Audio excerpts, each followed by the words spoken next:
रायबागमध्ये झालेला समीर शेखचा अपघात नसून तो खूनच। तपासात पिकअप वाहन सांगली जुबेर चौधरीसह 7 जणांना घेतले कर्नाटक पोलिसांनी ताब्यात। मिरज रायबाग रस्त्यावर अज्ञात वाहनानं जोरदार धडक दिल्यानं समीर शेख वय वर्ष 33 राहणार ईदगाह नगर मिरज हा जागीच ठार झाला होता, तर त्याच्यासोबत दुचाकीवर असलेला फिराज उर्फ बाबू रोहिले वय वर्ष 32 राहणार ईदगाह नगर मिरज हा गंभीर जखमी झाला होता।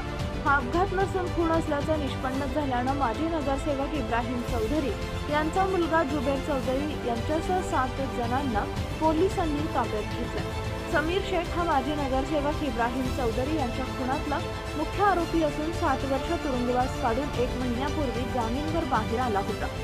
समीर कर्नाटक इथं नातेवाईकांच्याकडे गेला होता। समीर आणि त्याचा मित्र फिरोज हे दुचाकीवरून परत मिरजेकडे येत असताना अज्ञात वाहनानं उडवले। या वाहनाचा शोध रायबाग पोलिसांनी पिकअप वाहन चालकाला ताब्यात घेतलाय। पिकअप वाहन हे सांगलीचं असून या प्रकरणी माजी नगरसेवक जुबेर चौधरी, अरविंद जमादार, अल्लाबक्ष पटेल, संजय कांबळे, सोहेल पादरुट, मोहम्मद इलिया शेख, रोहित बाबर यांना आज रायबाग पोलिसांनी ताब्यात घेतलंय।